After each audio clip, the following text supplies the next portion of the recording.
Yo, welcome to a special edition of the SHU Program. This is something that we're going to do as an offshoot from our normal podcast, our normal talk that we have every week.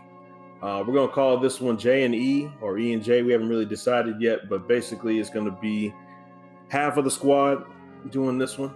For those who don't really know us yet, me and Jay are probably, I guess the wrong term, or maybe the right term would be more nerdy than the other two.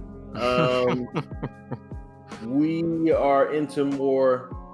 We're into more things. Let's just say that we are deep into, pop culture. We're deep into anime. We're deep into video games a little bit more. So we decided to do a little offshoot and do a one-on-one talk about some different topics, some different subjects, some things that y'all can connect with us on. But as always, like and subscribe the SHU Program, and we're gonna get into it. Now, I know you are the biggest Star Wars fan that I know personally. I've been watching The Mandalorian, and it's been fire since season 1. The first 4 episodes. The first episode kind of started off real hot. The second one kind of slowed it down a little bit, and then on the 3rd and 4th episode, they kind of picked it back up. How are you feeling the series is going so far?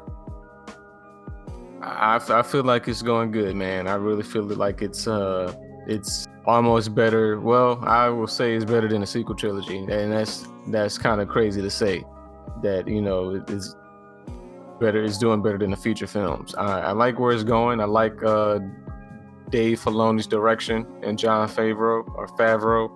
I think they came on and actually decided to make a quality story. It seems like Kathleen Kennedy and the whole Star Wars crew of producers have finally decided to give them a little bit freedom than what they did with Rian Johnson and our boy J.J. Abrams on the features. So they get a little bit more freedom with the television series, and I'm liking what I'm seeing. I'm enjoying it. We're getting to see a brand new character with this Mandalorian character, and we're finally following somebody, or not just somebody, but the whole show where it's not really featured around the Force per se, but True. I actually like that aspect. So we get a little break from it, even though I'm all about that Force stuff. Don't get me wrong. I do like my lightsaber stuff, but I got to give this show its props for making something not surrounding that mystical type stuff that we're all used to, and keeping it entertaining. And The Mandalorian has not failed so far with that. I will say they deserve a lot of applause for making a show, like you said, that doesn't center around the Force, but it's just as interesting as the movies that center around the Force, because I didn't know how I was going to feel about The Mandalorian going into it. Like, obviously I knew who Boba Fett was. I kind of knew, Jango Fett, all that, but I didn't know if it was going to work as a TV show where you don't really have like Jedis, you don't really have like the dark side, you don't really have the Sith. So I was like, okay, well, how is this gonna work? We're not really having any of those other things come up in the show, but they've found a way to keep everybody's interest in the show, and they're throwing in those little Easter eggs and nods to the movies and different things like that.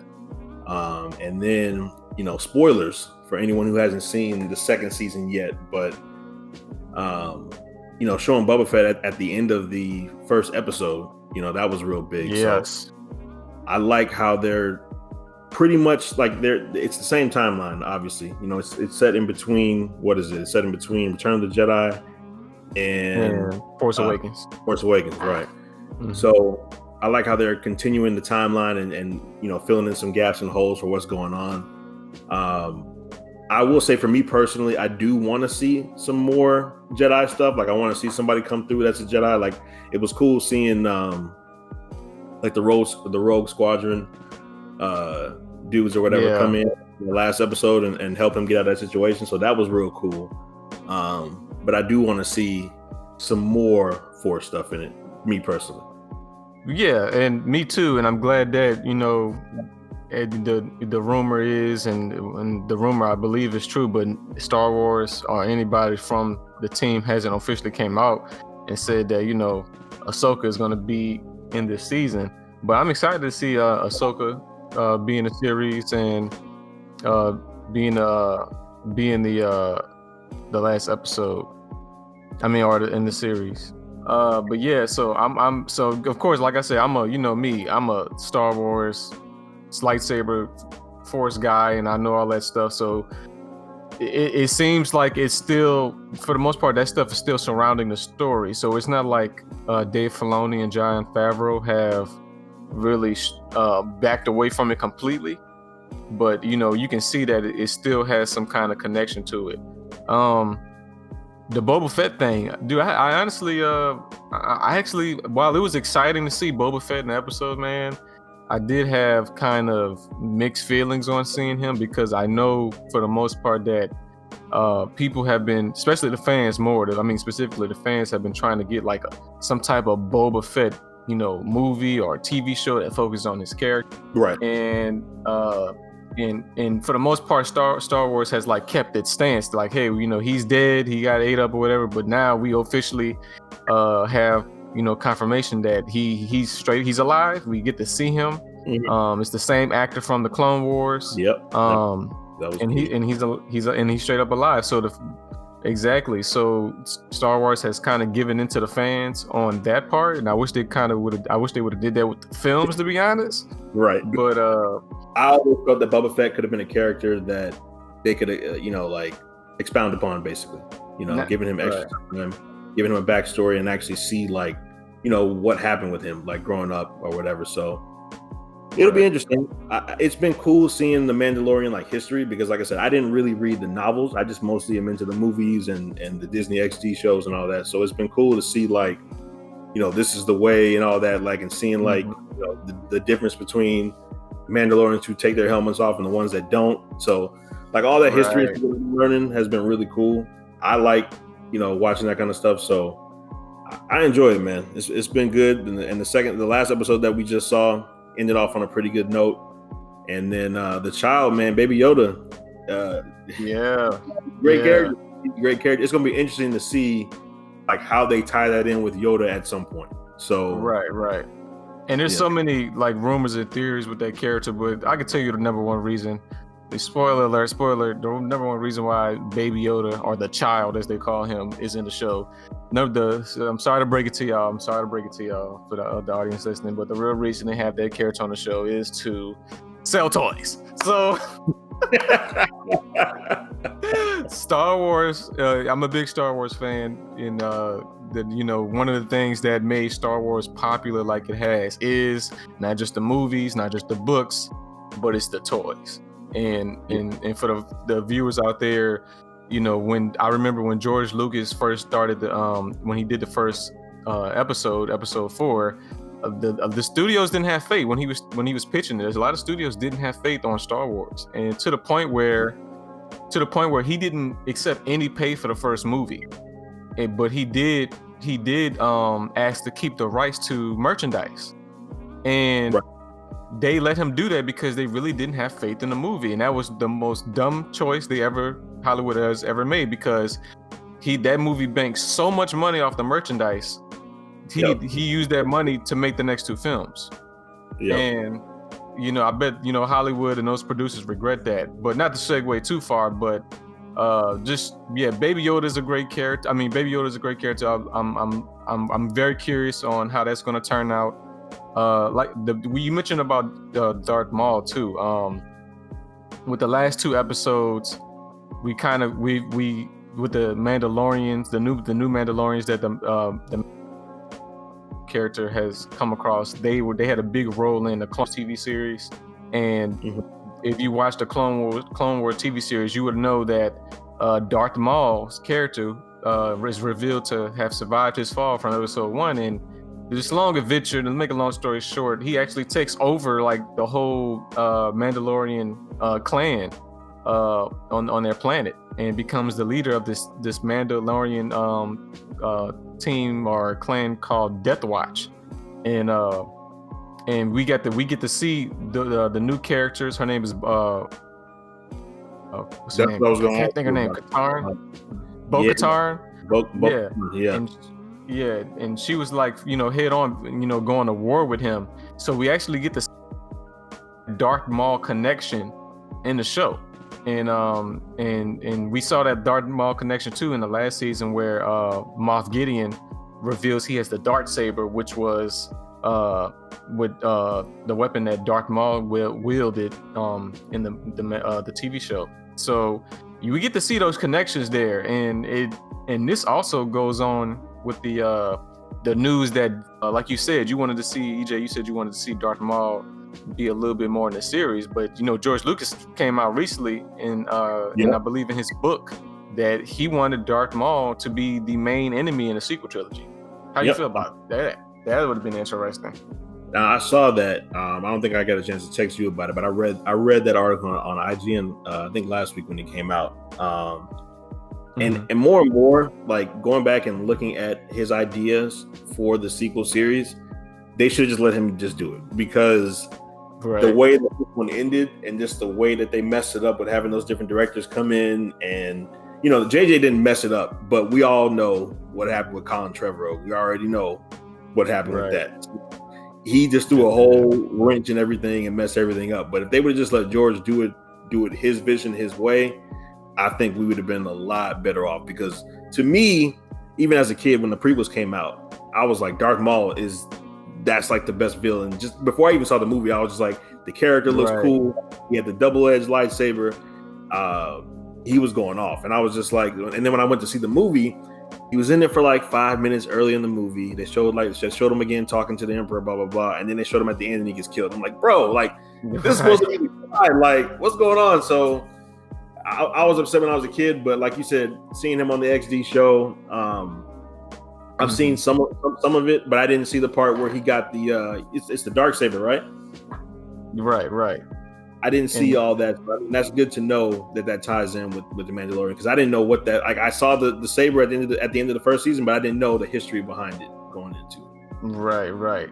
Well, the Darksaber is supposed to be wielded by the King of Mandalore, I believe, if I'm correct. Don't shoot me if I'm wrong, audience, but it's supposed to be the leader of the Mandalorians, I believe. And at the time, Darth Maul was the leader, so he wielded the weapon. So Bo-Katan is in the whole series, I believe she's been trying to get that, that it's an ancestral weapon, in the sense. So they've been trying to get it back. It's like an old lightsaber. It's like an old lightsaber prototype. And they've actually mentioned it in Rogue One too.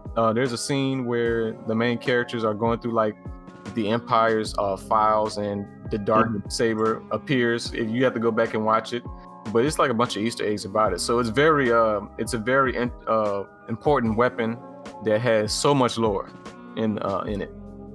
So can't wait to see what they do with it. But those at the end of the episode, the last week's episode, we got to see these tanks where some cloning has been going on, some experiments have been going on. And I saw that. And in the tanks, it appears to be some maybe failed experiments of Snoke. That's what that was. I couldn't tell what it was. That's what it looks like, man. Now that would be fire. A way to tie it into the movies. That would be fire. That would be fire. If this is going the route that it looks like, I believe is going, where they're trying to tie in the kind of background about Snoke, because we don't know anything about Snoke. First of all, he got killed off in the second movie without knowing who the hell he was. In the third movie, we find out that he's some kind of failed clone of Palpatine, which doesn't make sense. Don't let me get into that. I can rant to that all day. But it looks like that Dave Filoni and Jon Favreau and the team over there with the Mandalorian are trying to use the Mandalorian to repair some of the lore, since we didn't get like a real clear answer from the future films. But it looks like Baby Yoda is probably very integral to the whole sequel series. So here's my question then. Where the hell was Baby Yoda in the sequel series? Because he had to be somewhere. I mean, I can understand them not showing the Mandalorian, but if he's integral to the sequel series, we didn't even get like a mention of the child at all in the sequel series. Exactly. I don't know, man. We have to keep watching and figure out. Hopefully maybe he's dead. Maybe something happens and we just don't know, or maybe he's off planet somewhere. Star Wars Fallen Jedi, the video game, that's also canon. They're supposed to be continuing with that series, but yeah, as far as we know, Cal Kestis is still out there. Where was he? That's true. True. There's a lot of questions, a lot of answers. So I guess we'll see as the series continues on. Yep. But yeah, like I said, I'm quite pleased with it so far. They've definitely, I think too, the budget that they're giving these episodes, man, is helping it out a lot, because it feels like you're watching mini movies instead of watching a TV show. True. We always talk about The Flash on CW and Arrow and all those shows like that. And the shows are good, but it's just like you get to certain points where they stop giving the money, and you're just like, okay, I can tell right now they didn't give y'all money to do this scene, so y'all had to work with what you had. Yep. So I applaud Disney for spending that money on these, because it literally feels like each episode is a mini movie, and they got all these bits in there. There's not like, you can't see like stunts doubles in the back, and there ain't no cheesy graphic. Like, I applaud them for giving them the budgets to do it. Yeah, and to a customer, the consumer that's buying, that's subscribing to the Disney Plus app, that makes me feel good that okay, well, Disney is actually offering me something, of value. It's not just some lame, terrible show. And they're just putting Star Wars behind it to get me. No, they're showing me that no, we're going all the way. So I 100% agree with you. They got to get their kudos. Yeah, for sure. To kind of go off of that into another subject. I know, for the audience who doesn't know us yet, me and Jay are really big into anime. So that's something that y'all are going to hear a lot of on this channel, because it's an integral part of our lives. We are really into it. I know that Jay's been into it a little bit longer than I have. I initially watched DBZ like growing up when I was a kid in middle school and all that, even though it came out in the 80s, if I'm correct. But in the States, it was shown, in the 90s, it was shown in the States. So we've been really big into anime, and we will be big on anime here on this channel. If I had to ask you, Jay, what would you say is your top 5 anime shows? Oh man, so like I said, I've been like you said, been watching anime for a long time, and I've come across many shows. Dragon Ball Z has definitely had an effect on my childhood, so Dragon Ball Z is definitely up there in my top 5. Number 2 would be Full Metal Alchemist Brotherhood, one of the best animes of all time. Two brothers is, it's to me, it's like a family anime. Two brothers trying to, get their bodies back. It's a lot in the show. You have to watch it. Maybe we can review it sometime and talk about it. But very fantastic show. I have a show that only got one season, unfortunately. It's called Outlaw Star, about this guy that's this is about space pirates, and this one guy that's trying to find this secret treasure or whatever. It's kind of has this treasure planet type feel, but it's like badass, and it's kind of has a Blade Runner type feel to it. That's 3. What's the second? What's the fourth one? Damn, so many options. There's so many options. I would probably say number 4 would be Naruto. Of course, Naruto is great. Naruto is one of those few animes where they have very deep lore. So the world building, that I think that you have to give that reason why that show is so good, because of the world building. It's just so many characters in the show. There's so much world building. There's so much to find out and know. And it's like every episode reveals something that you didn't know about the world, and I love that about it, besides all the fighting and stuff. That would be number 4. Number 5 would be what would number 5 be? It's a tough one. I feel like I had all the answers, but now I'm put on the spot. I don't know. Damn. Maybe number 5 would probably be. Could I count Avatar? No, Avatar is an American cartoon. I don't know if you can necessarily call it an anime. Yeah, I feel you on that. It's just. Yeah, I guess it is. Yeah, it's a cartoon. I guess you said a cartoon. Yeah. Maybe number 5 would be, since I can't think of. I feel like I have a 5, but I can't think of it. But the number 5 would be Street Fighter 2 V. It's a anime that came on HBO, and it was only one season. In that one season, kind of wrapped up the whole show, and it's basically it's like a different version of the Street Fighter saga from the video games. It tells its own story from Ryu and Ken and their fight against Bison, and they come across like all the Street Fighter characters, but you really get to see like a young Ryu and a young Ken like become the fighters that we know they become. And it also has a badass intro to it too. Oh man, that was a pretty good show. So that'd probably be my 5. Okay. What's yours? For me, obviously, like I said, DBZ is what got me started on anime, so that has to be number 1. Mm-hmm. The character development in that show was always good. I enjoyed. I mean, I guess for us, and I know you know where I'm going with this, being African American, we kind of see some similarities in the Saiyans. Exactly. I think we talked about this off camera before. We talked about how we can see the similarities between how that race, the Saiyan race, was treated, how they were used, how they were some of the strongest characters in that Dragon Ball Z universe, and just kind of you can see the similarities on how the writer put that in there, and he may not ever come out and say it, but right, that's like our history almost. You know what I'm saying? Exactly. So that was always something that was cool to me about that. Goku was always a great character. He was a terrible father, but he was a great character. Yes, he was. Not a great father. Terrible father.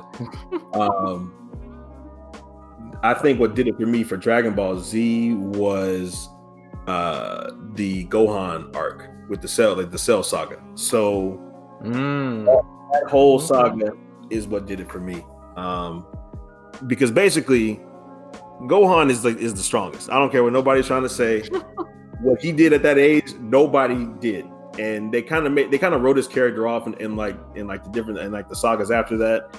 They understand how you go from basically defeating Cell when you're 11 to when you're an adult, you can't beat nobody. So I don't get that. But that whole Cell saga and seeing him develop and then him learn from one of my favorite characters in Piccolo on the show, right.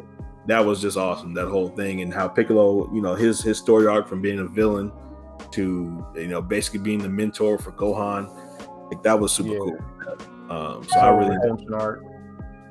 Yeah, that was crazy. And then I think everybody remembers where they were, like everybody who's old enough, to watch these shows when they were on TV. But everybody remembers where they were when Goku went Super Saiyan for the first time, and that was like an event. I remember I went to school the next day, and that's what everybody was talking about. So, my childhood and just how that whole thing set up anime for me, I have to give the number 1 spot to Dragon Ball Z. Second is, you already know, is Naruto. For those who don't know, I recently watched this in 2018 and early 2019 is when I watched Naruto and Naruto Shippuden. I watched both of them. I had never seen it before. Naruto came on when I was younger, but I was always doing other stuff and I just never had time to sit down and actually watch it. And so Jay told me to, go ahead and give it a look. And, I got hooked. I think you already said it earlier, but the storytelling in Naruto is amazing. And the way that the characters are connected, everybody means something to the story. And everybody gets their own spotlight and their own shine in the series at some point. Then they go from them being kids to being teenagers and young adults. And Shippuden took it to a whole new level. I thought Naruto was good.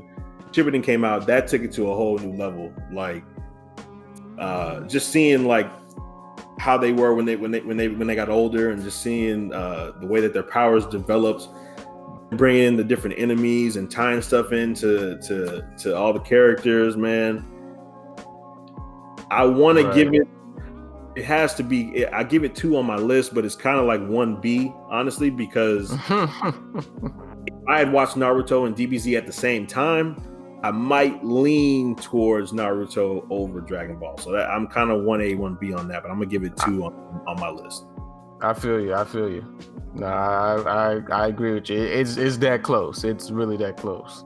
Yeah, for sure. Number 3 would have to be My Hero. It's a show that when they first announced it, I saw the cover and I was just like, well, that looks interesting. So I'm gonna go ahead and give it a watch. Like, to me, if you can catch my eye like off of a cover or off like a short trailer, like immediately you can catch my eye, I'll go ahead and give it a look. And I remember when they first announced My Hero, I saw the cover and I was like, man, that looks pretty interesting. And then I thought about it and read the little bio on it, and it's talking about like a superhero school. And you already know, we're big superhero fans here at the SHU Program. So anything that entails or deals with that is something that we're really into. So started watching it, man. And, with superheroes, you're kind of like, it's 2020. The whole movie industry is dealing with superheroes. You're kind of like, how can they reinvent the genre in anime space? You know what I'm saying? Right. And they did a really good job. Like, just the way that they set up the characters, the whole quirk idea, and how certain people have it. I mean, most people have it, but some people don't.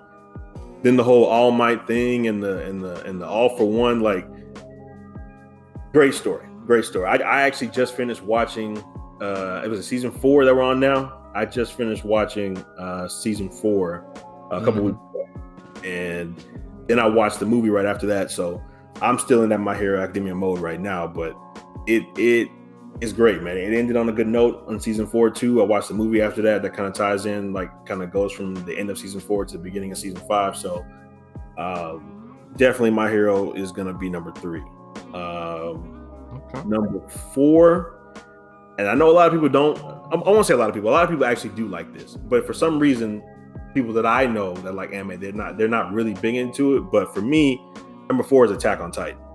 I didn't think I would like this show, just based off of like seeing like these big giants like eating people and stuff like that. I was like, this doesn't even look interesting. But I sat down one day because I was trying to look for another anime to watch, and I think they had like all of them on a streaming service, whatever I was trying to look at, and started watching it, man. And I was like, okay, this is actually pretty interesting, the story, like what's going on. And they started talking about how the giants came to be, and then that whole big reveal that old boy, I'm forgetting his name at this point, but old boy basically can turn into a giant, and nobody in the town knew about it.